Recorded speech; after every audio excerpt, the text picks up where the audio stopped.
Hello and welcome to Fantastic Fights, the podcast about a middle-aged man playing adventure game books out loud on the internet. That middle-aged man is me, Hieronymus J. Doom, and this is another bonus instalment of the podcast made possible by my patrons over at patreon.com/HJDoom. I have a new patron to thank this week, Susan Jarman. Thank you so much for your support, it really does mean a lot.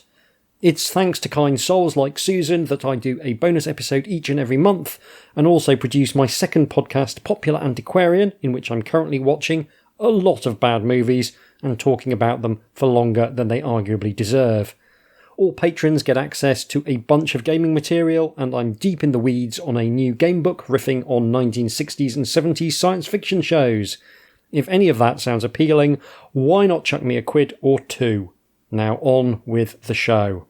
Today I'm going to be playing an electronic gamebook adaptation of Mary Shelley's Frankenstein by Dave Morris with support from Inkle Studios, published by Profile Books. This is a fascinating prospect, not least because it's the first gamebook we've covered on this show that was reviewed in The Guardian and the Financial Times, at least as far as I know. It's also a hugely ambitious undertaking which attempts to preserve the essence of Shelley's novel while at the same time providing a streamlined interactive experience suitable for reading on your phone while sat on the toilet. Mary Shelley would, I'm sure, be delighted. There's arguably no better person in the gamebook sphere to attempt this than Dave Morris, a stellar designer of gamebooks. I think maybe Jonathan Green would also be a decently safe pair of hands for something like this. He's done a lot of really interesting stuff playing around with properties in the public domain. So either of those I think would have been good, but it's never going to be a disappointment for me to see Dave Morris's name on the credits. As a small aside, I recently read one of Mary Shelley's other novels, The Last Man, which is a somewhat baggy but still absorbing tale of a worldwide pandemic in the distant future, as imagined from the 1830s. It's a very early example of post-apocalyptic science fiction novels, and it was broadly ignored in its time, but has arguably become more relevant in our current age. It's intriguing to read about deadly diseases before the mechanisms by which they operated were fully understood, and Shelley's poetic impulses lend a macabre beauty to the latter stages of the book when things have become really very dire indeed. You'll doubtless be reassured to know that the British class system survives the cataclysm more or less intact. It's a fairly long and slow-moving novel, but I think it's well worth a read. Frankenstein itself is a book I'm very fond of. I've read it several times, though not for a good few years now, and it has been indirectly responsible for one of my favourite movies of all time, Jimmy Wales' Bride of Frankenstein, a sequel to the loose adaptation of the source novel from Universal Studios. I also very much enjoy the Hammer take on the character as well. Unlike his frequent co-star Christopher Lee, who had all the natural warmth of a tax inspector, Peter Cushing was equally at home playing the hero or the villain, and he brings a monomaniacal focus to his portrayal of Frankenstein that is a delight. I mention this to say that while I very much admire and enjoy the original novel, I'm not especially precious about faithfulness to the source material in this instance. I actually quite enjoy that the novel, as written, is not especially amenable to faithful cinematic adaptation, much of it being focused on the interiority of the characters and their different experiences of the same basic events, something that can be done in film. The film Hero, I think, does a great job of that, but it is more difficult. Frankenstein on film and Frankenstein on the page are two very different beasts. I'm curious to see how Dave Morris, one of the better prose stylists in the realm of gamebooks, deals with the challenge of adapting Shelley's recondite Gothic prose. There are no systems to deal with in this instance, since everything is handled by the app on my tablet. That makes a pleasant change, but it's going to be potentially hard to interrogate any underlying systems that I come across, but I'll deal with that as and when it occurs. The app is quite handsomely presented. You get a nice intro image showing the leather-bound cover of an old book, and once you hit play, you get a tattered-looking page to interact with a background composed of anatomical drawings and bits of surgical equipment. I'm very much looking forward to this, so without any further ado, let's play Frankenstein. Part 1. I begin the creation of a human being. Chapter 1. The ethereal energy which wise Prometheus tempered into paste and mixed with living streams the godlike image cast. From such rude principles our form began, and earth was metamorphosed into man. The workshop of filthy creation. It was quieter in Paris today, though the riots have left scars. Half the ground floor windows have boards over broken panes, and there are holes in the street where cobblestones have been gouged up to use as missiles. After a night in the library, I made my way home by the Place Maubert in the hope the baker would have macaroons again.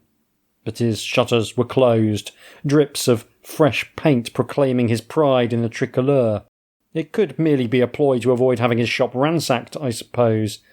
But everywhere now you will see such displays of revolutionary fervour. So already we see one change that's been made. The action is taking place in Paris rather than in Switzerland. There's a nice little stock image, I imagine showing the Place Maubert at the head of this chapter. That's very nice. I'm on my way back to my lodgings. Will you walk with me? And the only option is yes. We can cut through these back streets. It's not even 10 minutes walk from here. Or perhaps you would prefer the scenic route. We've got the choice of saying the shortcut is fine, or by all means, let's see the sights. Let's see the sights. I never get to travel in real life, so this is my opportunity to enjoy Paris at one remove. Admittedly, Paris in the 18th century at one remove, but hey. Well now, if you're new to Paris, there's a sight for you, the Pantheon. An extraordinary tomb, is it not? All for one man. The statesman Mirabeau is buried there. 100,000 tons of stone to proclaim what any child can write as enduringly with a knife on the bark of a tree. I was here. That's how much men fear not death, but being forgotten. What were we talking about? Ah, yes, macaroons. There was a crowd outside the store, mostly women with empty baskets. They must have known the bakery would not open today, but it gives them a place to talk. And these are days where there is much to talk about. It is as though the air carries a charge, a vital spark, that forces the heart to beat quicker. And the haze over the city, now the autumn is here, dust from the crowds of course, but shining like the golden clouds that shroud Olympus. This is very well written. A girl caught my arm. She had a tray of cockades, knots of cheap gaudy ribbons on a pin. "Every citizen must wear one," she said, and her eyes were so wide and bright. Hope and fear. Which one is at the forefront, I wonder? So we've got the choice of saying people are excited by the future and people are anxious. I'm going to say that there were lots of people who were very excited by the future, but I'm going to say that the ordinary man in the street, or woman in the street, or enby in the street, was probably quite anxious. People are anxious. No doubt you are right. I see the mirror of my own feelings in everyone I pass, their eyes shining with hope and fear, for the one always contains the other. You could never mistake it for the sleepy amiability of my native Geneva. So we get 3 options now. These are dangerous times, what is your name, and it would be better if you went home. Well, I think we know his name, but I'm going to be polite and ask anyway. Why, what a question. Surely you know me. Typical posho, centre of the universe. I'm going to get one option to reply, which is, of course, you are Baron Frankenstein. Baron? I am no aristocrat, just plain Victor Frankenstein, the son of a Geneva magistrate. Our family is respected, and I dare say we are more fortunate than most, but we are hardly noblemen. Which is just as well, since the National Assembly has abolished the nobility, and even the Duke of Orleans nowadays styles himself Citizen Philip Equality. Options to reply include a brave new world, The mob drags everyone down to their level, and what about your family? I think I'll be enthusiastic for the revolution. Lots of problems with the French Revolution. It did turn into an appalling act of tyranny, but at the same time, getting rid of the nobility, it's no bad thing. A brave new world, I say. Indeed. Let me ask you something, my friend. What are the greatest accomplishments of man? We could list the cathedral at Chartres, the Sistine Chapel, Allegri's Miserere, but all of these great works are tarnished in my eyes, for they do not advance understanding. They merely celebrate what already is, and that celebration not of the glory of man, but of myth. Now, consider the events that are sweeping across the world, the spirit of confidence, optimism, bold inquiry. Men dare now. In my own endeavours, I seek discoveries as revolutionary of those of Copernicus and Columbus. It is a new world, a time in which mankind can storm the gates of Eden and take for ourselves a seat in paradise. You quoted Shakespeare. Let me assure you I will wake the sleepers with my so potent art. But the thoroughfare is not the place to discuss matters of such weight. See, I allowed my words to become heated, and a crowd gathers. Later. So, 2 options here. Let's talk about something else. Or what sleepers, who would you wake? Well, I think we'll take the latter of those, because I do want to know what Victor Frankenstein is up to. I mean, I know what Victor Frankenstein is up to. The same thing he's always up to, trying to make a person. But I would like him to spell it out. You may have heard Citizen Fouché's favourite dictum, death is an eternal sleep. No? Well, in any case, I was speaking figuratively. The dissecting room and the charnel house supply many of my materials, but my goal is not to bring the dead to life. It is... But no, not here. Later, I will show you. And we get 2 options. Again, we're getting a lot of choices in this. It's going to be fascinating to go through and look and see what other options there are. I mean, I think it's all essentially different paths to the same point, which is, a common feature of game books. But I am enjoying the relatively low stakes of the decisions here. It's quite relaxing not to think, oh, there's going to be a goblin behind the door and I'll have to fight it. This is just, what do you feel like talking about with this posh nutter? And that's very enjoyable in a slightly different way. Particularly, again, I'm going to harp on this probably quite a lot, but it is really, really nicely written and I'm really enjoying reading it out loud. I imagine that's probably coming through in my performance. Anyway, we can say you seem very agitated, or we can say how long have you been engaged in your work. So we will go with you seem very agitated, because never miss a chance to be passive-aggressive. That's the English promise.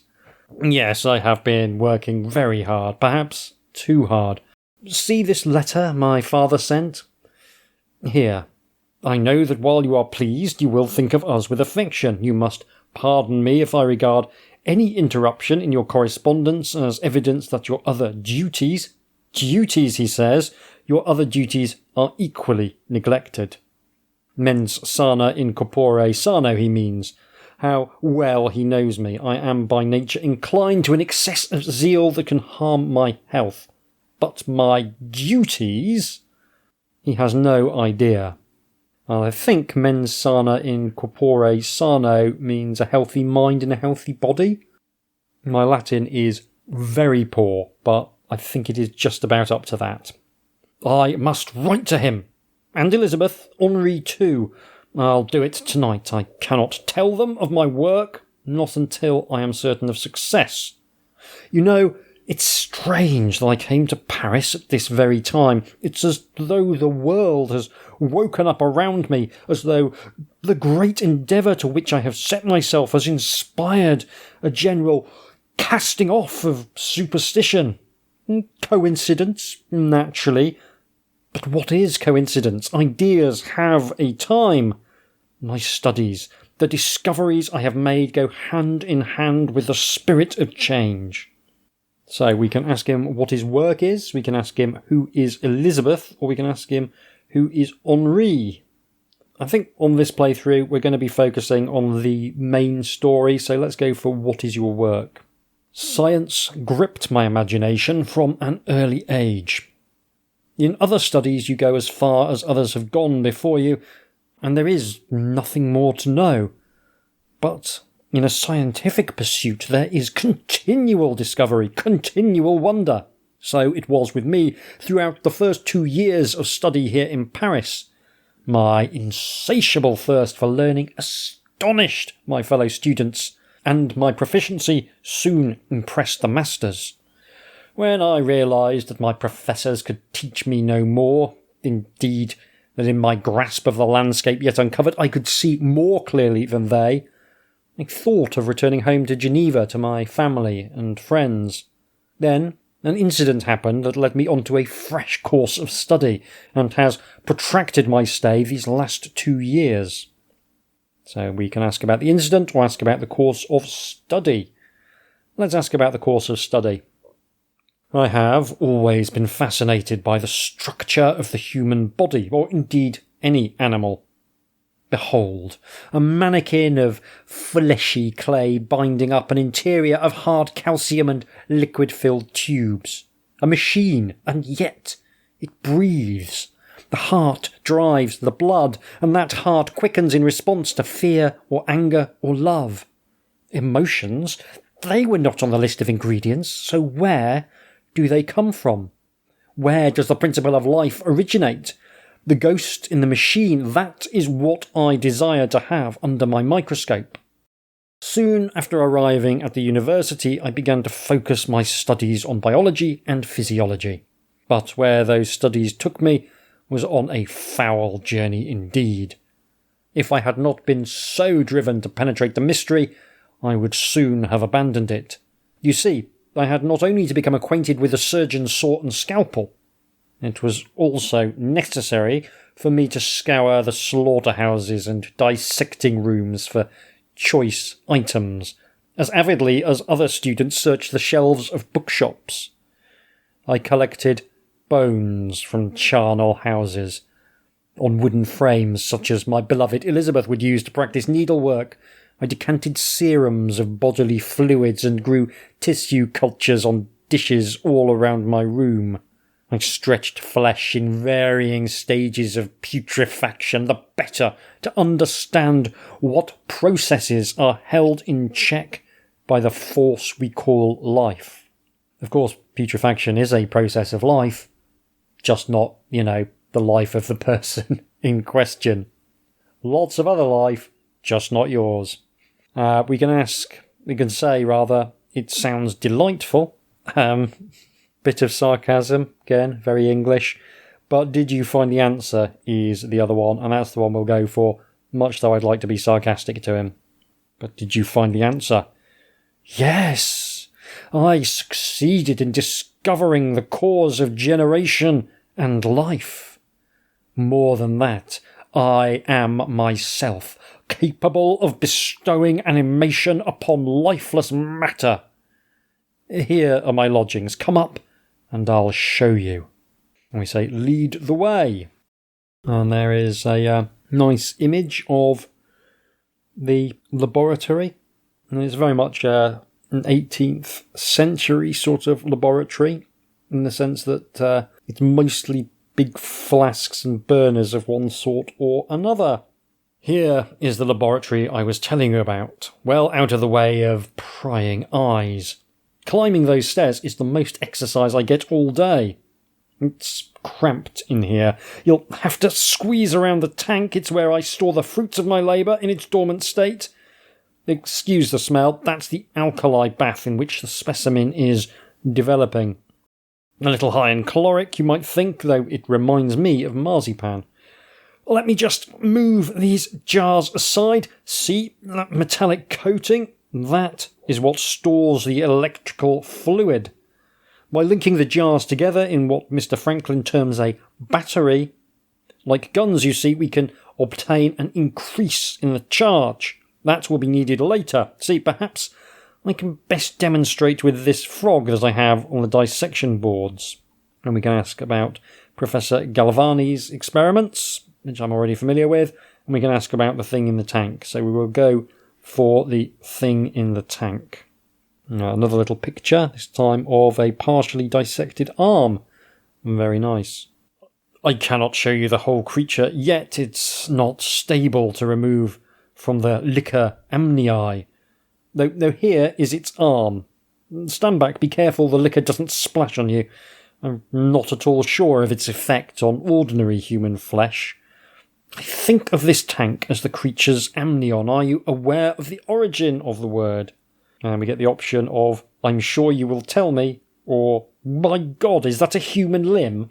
And I'm going to go for the second one of those. Again, I think when I'm playing through on my own time, I'll enjoy being quite arch.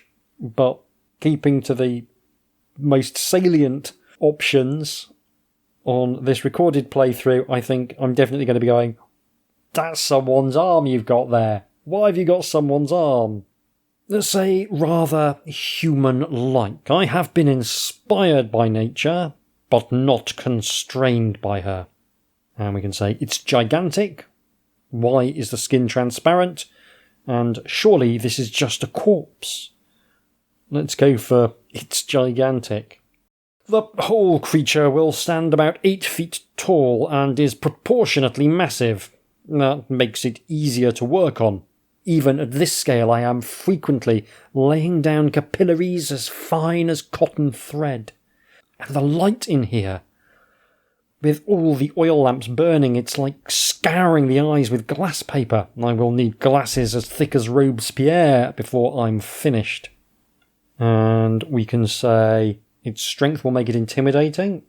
Certainly true. We can say this arm is quite dead. We can ask again, why is the skin transparent? Or we can ask, would it think and have feelings like a man? Which, again, seems like the most salient point. Ah, well, there's the rub. The ghost in the machine, as I said earlier. The structure of the brain is far beyond my power to replicate, so I implanted tissue from the brains of several unborn children bathed in certain internally secreted chemicals that appear to stimulate growth, and grafted this to a fully developed brainstem. Thus, the creature will be born with an infant mind, but the mind should mature at a greatly accelerated rate. As to the nature of its thoughts and feelings, they may be like yours and mine, or they may be something entirely new. So we can ask whether it'll learn. I think he's covered that. It will learn. And we can ask when it will be ready, which is what we will do. When do you think his birthday should be? The perfect date would have been the 1st of Vendemiaire. Then he'd be the same age as the Republic, but we've missed that. What about Halloween? No, I'm joking, my friend, and perhaps in poor taste. But just a few weeks more work, late October or early November, and I should be ready. There are a few small tasks still to complete. If you are interested, come with me next week, and I will show you. So that completes Chapter 1. I could break there, but I feel as though we probably want to play at least until the creature makes an appearance. So we'll do Chapter 2 as well. With these books, I'm always a little bit cautious about spoiling too much. I mean, I'm enormously enjoying this. It's a very different experience to your fighting fantasy or even your choose your own adventure book. And that to me makes it fascinating. But I would like to see a bit more before we call a halt to the recording. So, Chapter 2, to animate the lifeless clay. An impressive building, isn't it? It used to be a gymnasium and a tennis court. Aristocratic young men would learn to strike elegant poses with a racket, while never seeming to do anything so vulgar as trying to win.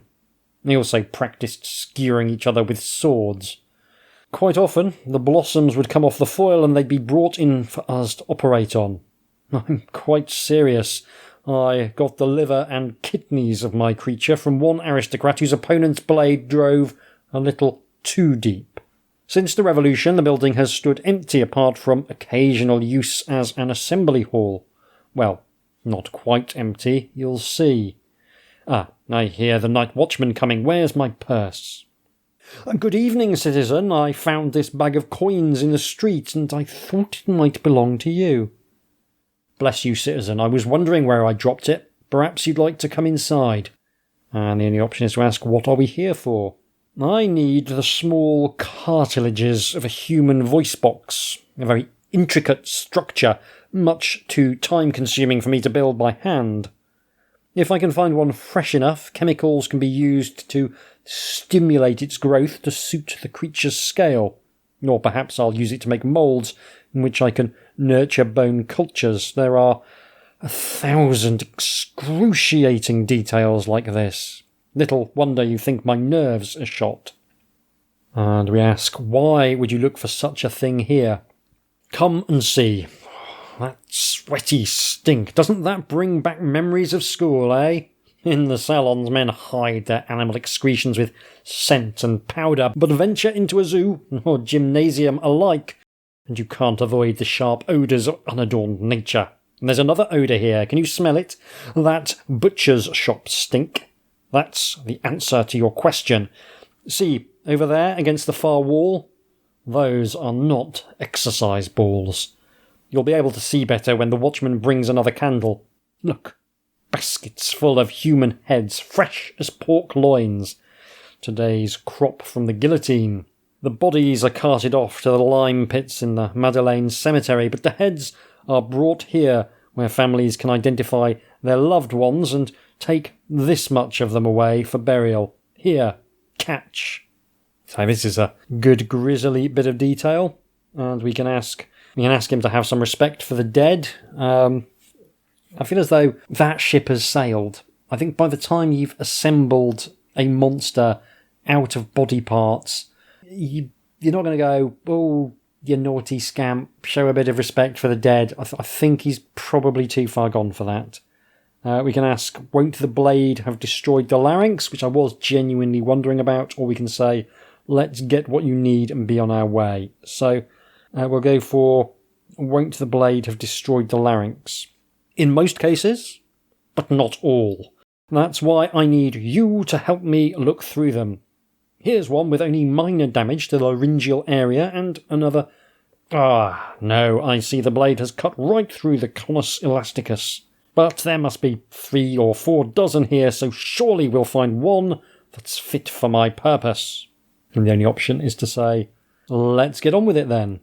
There's a little anatomical drawing showing the structure of the throat and larynx, which is a lovely touch. These 3 are the best of the batch. See how the throats have been severed with the voice box largely intact? Which do you think? The sex doesn't matter for my purpose, incidentally. I don't merely stitch body fragments together.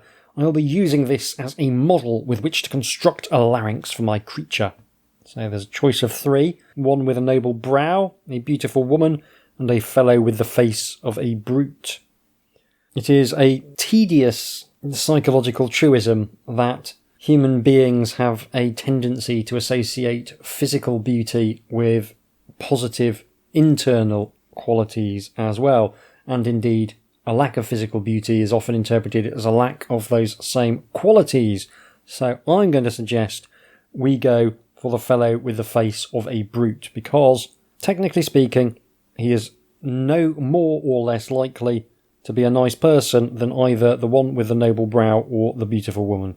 Everyone remembers Anton Deck being performatively surprised when Susan Boyle could sing despite looking like a middle-aged lady, even though singing ability has nothing to do with physical attractiveness.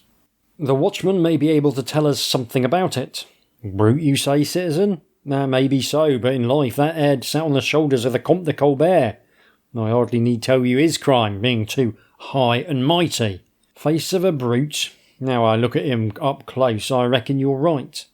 What a quandary. Do I give the creature a nobleman's voice? In these heady days, that could count as a bad start in life.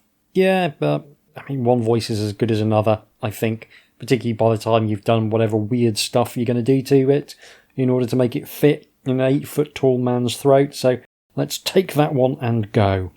I had this carriage waiting, so we should be back at my workshop in no time. I do not like being out after curfew, although I have papers that allow me some leeway. They cost enough, I can tell you. Now, what do these guardsmen want? This is intolerable. I need to get the specimen back and extract the tissues I need while it's still fresh. Driver, don't stop. I've got to, sir. Damn it, where are those papers? Here comes one of the guards. He looks drunk to me. Good evening. I am Monsieur Frankenstein. Citizen Frankenstein, surely? Yes, of course. Pardon me. I'm Swiss. Oh, yeah? And why are you out on the streets, citizen, when you must know the curfew has been sounded? So, do we offer him a bribe or show him the papers? Well, let's try the papers first. I have papers here that permit me to travel after curfew. Oh, you didn't get permission from me? Bit of paper don't give you permission. That's for wiping your backside, so don't wave it in my face. Get down from the carriage. Why should I have to look up to the likes of you, eh? Never mind the papers, look.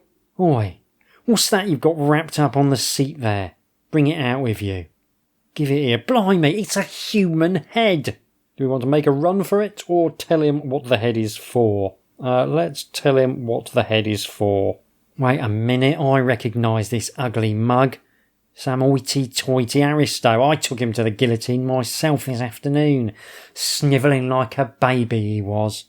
I don't know what you want this for, citizen, but you're welcome to play football with it for all I care. Run along home now. So that's cool. I guess there is kind of keywords under the hood, tracking certain things. I would have quite liked an option to make those keywords explicit, but that's because I'm interested in the design. It flows much more smoothly without it, there's no question of that. But yeah, cool. Turns out grabbing the Aristo head was a good choice. So let's go before he changes his mind. This is very nearly the last specimen I need. The creature itself is almost complete. I just need to get a colleague at the university to help me with the voltaic columns that will supply the electrical fluid. It will take a week or two at most, and then, my friend, let there be life.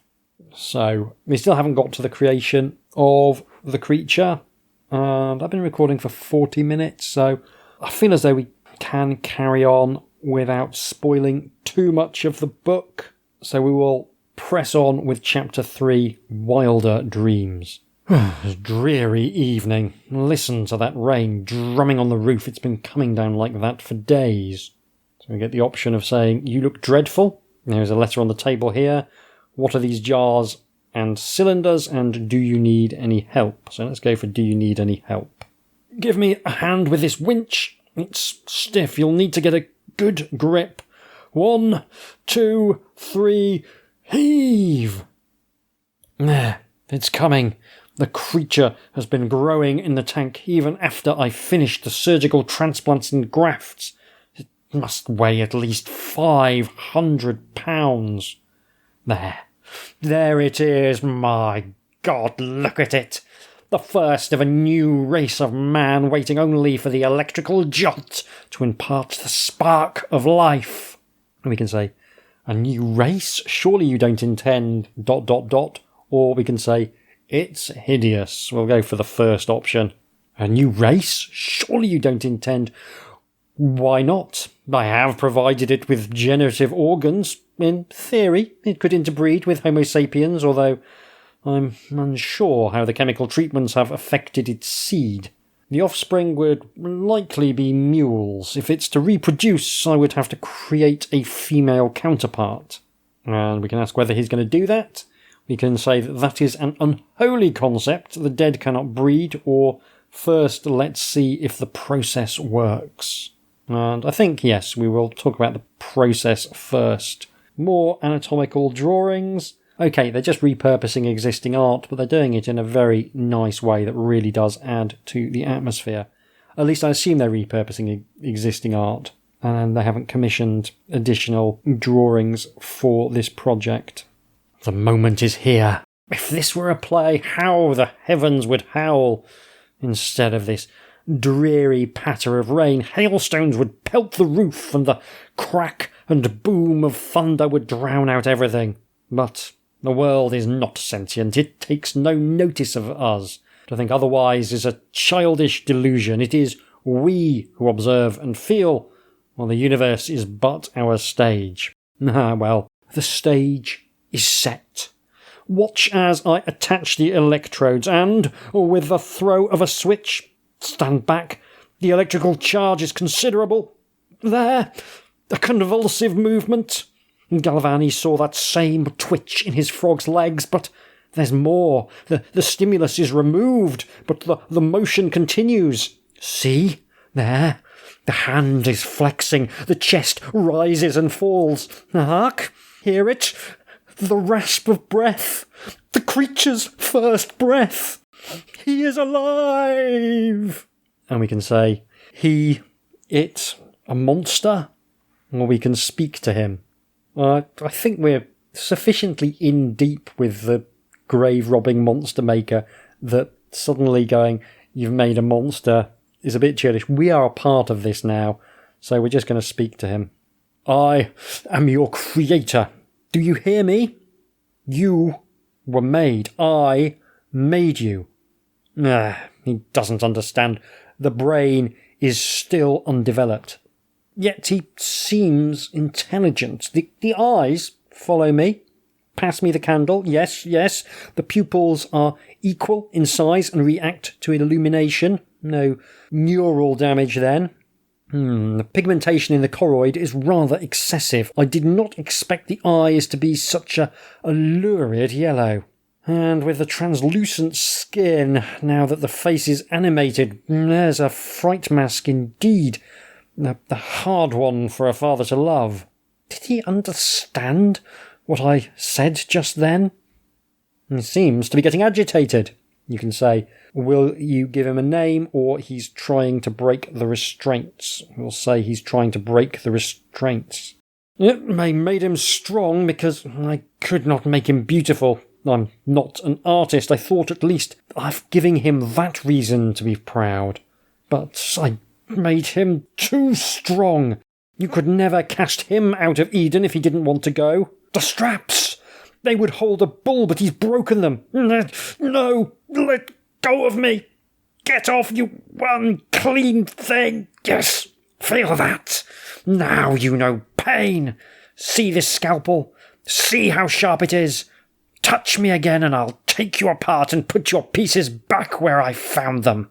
And we get an option to say, calm yourself, he means no harm, or he's not safe, you must destroy him. And I think we will break on that point. We've now had the creation of the monster, which was wonderful, and we've had a little bit of business with the monster, and I think this is a really good place to break, because I feel as though beyond this point, really big plot points are likely to start coming down the pike, and I would love for you to be able to experience those for yourself. I mean, I think you can tell I am really into this. I'm not sure whether it's necessarily going to have a huge amount of staying power, and I'm curious as to see whether I'm going to feel much of a drive to replay it once I get to the end of the narrative. But as a starting point, this is fantastic. It's so well written. I guess you're adapting Mary Shelley's work. You really want to bring your A game for the writing, and Morris has done that in spades. I had such a wonderful time trying to bring that to life, really pushing my very limited acting skills to their absolute limit. Yeah, I'm having a lovely time with this. I'm going to go away. I'm going to go and play it on my own time, see how I feel about the second half of the narrative, and indeed come back to you in just a few moments with some closing remarks. Tatty bye. This is a really weird one to review. There's elements of it that I really like, and elements that I find a little frustrating, and I'm left quite uncertain what the purpose of the book actually is. It's also quite hard to review mechanically because, as I said earlier, there's so much of this that the digital interface renders opaque, for good or ill. Let's begin with the structure. We follow more or less the plot of the novel Frankenstein. It's arranged in 6 sections, each with a number of discrete chapters. This is already an unusual structure for a gamebook, but I think it broadly works. One of my criticisms of longer gamebooks, and this is definitely at the longer end, is that exploring interesting sections on a second run-through can feel rather daunting. Frankenstein's episodic structure helps to make that feel a little easier. If there's a chapter where you feel like you weren't super happy with the story you told, you have the opportunity, once you've finished, to go back and redo just that section. The chapters also make it clear when there's a useful point you can take a break, which is something else you don't always get with gamebooks. Knowing that there's a chapter break probably coming soon made it easy to push on through to a place where there's a natural break if I knew I needed to put the book down at some forthcoming juncture. This feels like quite an intriguing design space to explore further. If there's a downside, it's that the structure does highlight that this is a gamebook heavily constricted by Mary Shelley's narrative. Seeing the structure of the book laid out as I was playing made it clear that certain future plot points would be set in stone. Now, this is the case in most gamebooks, by the way, but they don't tend to advertise it in quite this way, and you don't usually have the experience of knowing what those plot points are ahead of time, if you're familiar with the source material. You may always have to visit the dwarven village and face the dragon at the end of the dungeon, but you aren't aware of that going in. If you've read Frankenstein, you'll certainly feel a weight of inevitability pressing down on you as you make your way through the narrative. Much though the prose will try and provide you with the illusion of being master of your destiny, there's a lot in here that proves inescapable. Mary Shelley is very much the master of your destiny. And to be fair, you could do a lot worse. There's another design choice that plays into this sense of inevitability. There doesn't seem to be any means of failing in a way that curtails the scope of the narrative. To take the crude example of the dwarven village and the dragon from earlier, they may be plot points that invariably appear on a successful playthrough, but it's likely going to be possible to die before reaching one or both of those plot points. And it could be that circumventing the dwarven village is possible, but fatal, since it contains a magical item necessary for defeating the dragon. Now, here you may choose to urge Frankenstein to attack his monstrous creation, but while this may be a bad idea, its ultimate impact on the outline of the story will be negligible. This doesn't mean that there's no scope for crafting a unique story, just that this is an experience which is as far away from the choose-your-own-adventure approach as it's possible to get. The biggest criticism of choose-your-own-adventure books is that with so many different endings, each actual adventure is over in only a few sections. You are given a great deal of narrative agency at the cost of narrative satisfaction. Frankenstein goes the other way. You have the peerless sense of narrative satisfaction that you only get from adapting one of the best novels of the 19th century, but that comes at the cost of straitjacketing the reader within the plot of that novel. You do get to make a great deal of choices in Frankenstein, but they often reflect less the ability to direct the plot than the ability to influence how characters respond to the plot which is imposed upon them. And I find this really interesting.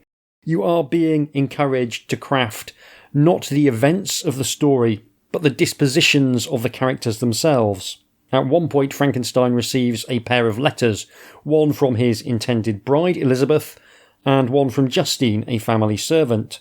You get the choice of which to read first. Choose to read Justine's letter, and the text will begin to hint that perhaps Frankenstein and Elizabeth's relationship is less close than their betrothal would suggest, and maybe Frankenstein harbours secret feelings for Justine. This will not change the eventual fate of either woman, but it's an interesting approach to the problem of how to provide agency while cleaving closely to the core narrative. And some of these elements of the plot persist beyond the chapter in which they appear. The chapters may be discrete chunks, but they're not entirely self-contained. And I find this to be a fascinating approach, and it does make the book feel more replayable than I expected. It feels almost pedagogical. in its exploration of some of the themes of Frankenstein. Nowhere is this more evident than in the section that focuses on the experience of the monster. We follow the monster as he first comes to consciousness, his first nights and his slow discovery of the wider world and his contact with humans, contact which will ultimately lead to his brutal vendetta against his creator. One of the questions that Mary Shelley's novel brilliantly asks is whether the monster is intrinsically evil. He is given space in the narrative to justify himself, he is able to put across his side of the story, and it is clear that he has suffered at the hands of a human race that fails to understand him.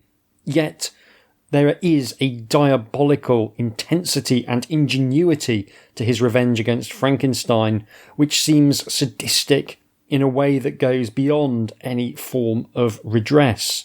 He takes a number of innocent lives in his efforts to torment Frankenstein, and his genius for inflicting misery seems almost demonic.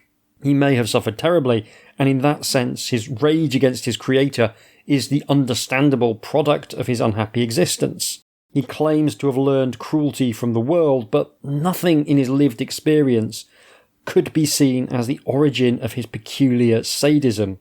It's certainly no accident that one of his favourite texts is Milton's Paradise Lost, whose Byronic anti-hero tries to convince us that his embrace of evil is a response to his damnation, not the cause of it.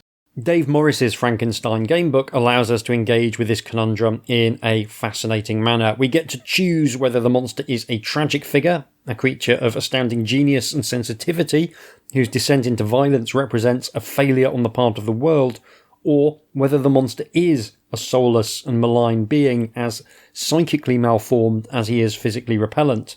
The same approach is used in a much more long-form fashion for Frankenstein. You cannot materially change his fate, but you can sculpt a more or less sympathetic version of the character and change the ways in which he relates to the other characters to create a narrative that is your own take on the story. There's also an intriguing question about your relationship with Frankenstein.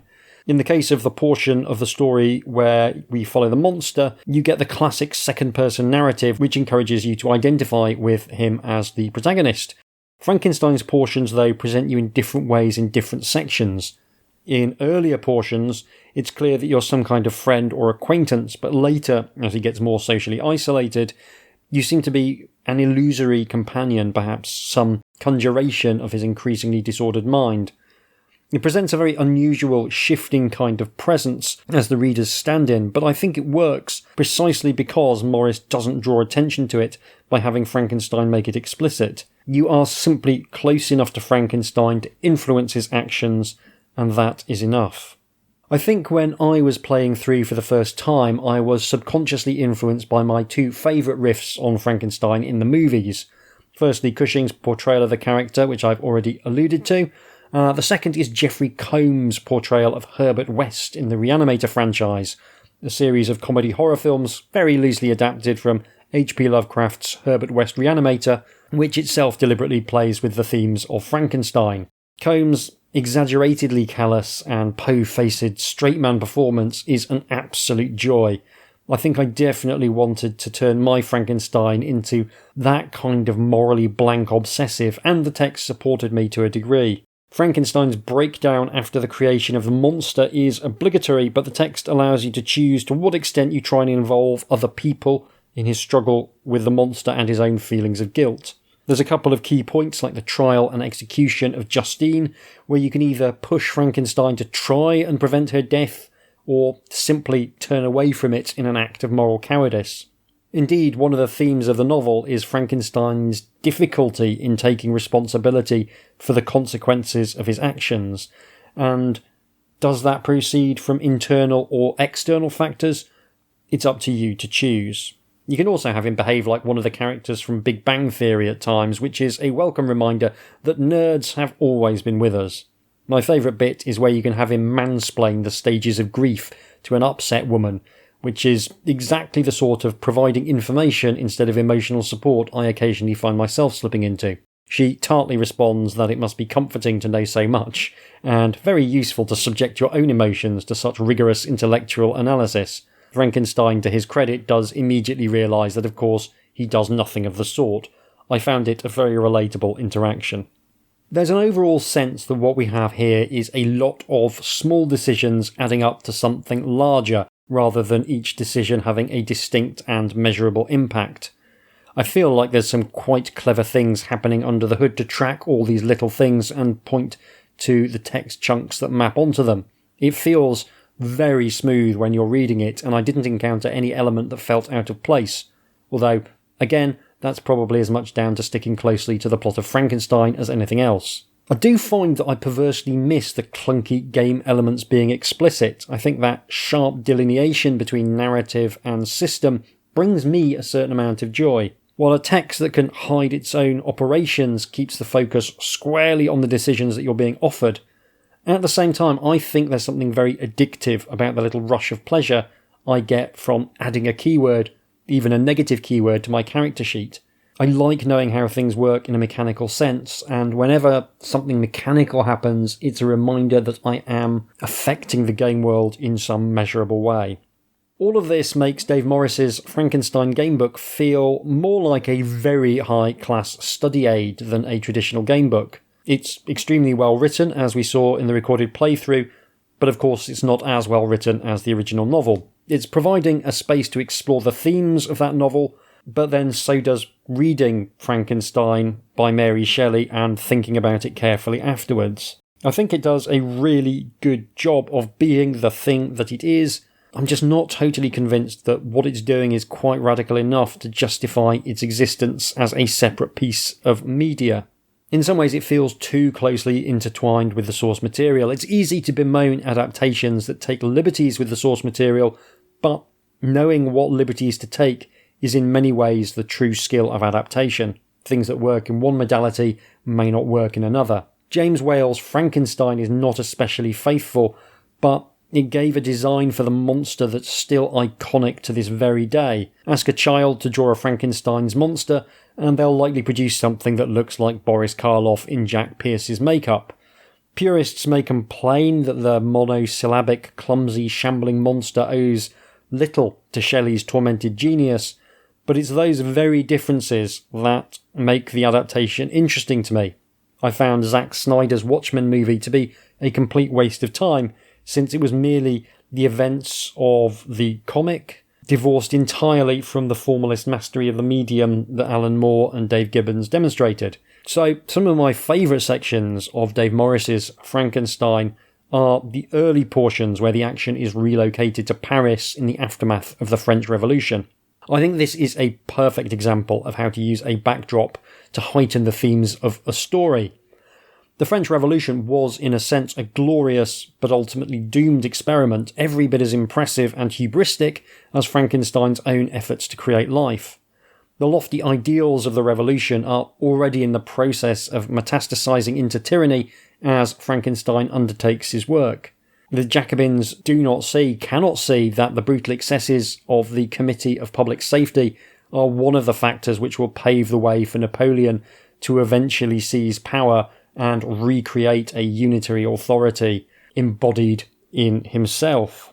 Similarly, Frankenstein cannot see at the start that his own efforts to create life will ultimately lead to the death of everyone he has ever loved. Also, no one in the English-speaking world knows anything about Switzerland apart from a handful of anarchists who get very excited about the canton system. Apologies to any Swiss residents who may be listening, but it's not somewhere that gets a lot of attention in Anglosphere history. Most people know that there's good chocolate, fondue, a stack of Nazi gold, and that's about it. Relocating the action to France in 1793 also makes sense in terms of trying to evoke a specific period that readers will hopefully be at least somewhat familiar with. Ultimately, it's one of those projects that cements the reality that my favourite game books are those that still cleave fairly close to fighting fantasy. I think what I look for more than anything else is a balance between gaming and narrative. I think Dave Morris's Frankenstein is fascinating, and I very much enjoyed reading it, but I do find that I missed a certain ludic quality to the experience. I really wanted to be able to change the ending in a more dramatic way, and equally I wanted to be able to screw it up so badly early doors that the monster never gets made in the first place. I don't want to harp on this. That's not what the book is setting out to do, and I don't want to fall into the trap of reviewing the book I was expecting rather than the book I read. I just need to be aware that my views on the book are coloured by what I think of as being an ideal form of gamebook. Despite all the effort I've put into trying to rationalise the way the book works, I still don't feel as though I have a good answer for the purpose it serves. I certainly enjoyed my time with it, but in some ways I felt that being familiar with Shelley's novel was a hindrance more than a help. On the other hand, if I were to have read this book before reading the original novel, I think I would have enjoyed it even more, but that enjoyment would have come at the cost of reducing the impact of the original work were I to read it afterwards. If you're someone who doesn't have the patience to read a big, long 19th century Gothic novel, and no shade on you if you are that person, you could do a lot worse than read this instead. I simultaneously feel like it would have benefited from being less faithful to the source material, but also recognising that the way it allows you to explore the themes of Frankenstein is one of its main strengths. It's a little frustrating, honestly, but it remains a fascinating experiment in presenting gamebooks as a literary form, and I'm very glad it's out there. It's certainly something I would encourage anyone with an interest in writing gamebooks to read and inwardly digest, because there's so much in there about how to write really good prose that's still brief enough to work in the format, and also it presents a very different way of looking at how choices can affect narrative, and I think that's important. I think it's something that I'm definitely going to take away from the experience and try and bring into my own work, and yeah, just not like anything else I've read in the space. It makes an interesting companion piece to J.H. Brennan's demented take on the latter portions of Frankenstein, where you have the chance to run into a genie in a lamp as you pursue the monster across the frozen wastelands of the north. Now that's probably playing too loose with the source material. I propose a happy medium, where after the creation of the monster, you can have Frankenstein construct a second, larger monster to deal with the threat posed by the first one. I envisage the plot working as a kind of reverse Russian doll story, with ever larger and more deadly monsters being constructed until one of them is large enough to fight Godzilla, like in the unmade Toho film from 1964. That's surely something Mary Shelley could get behind.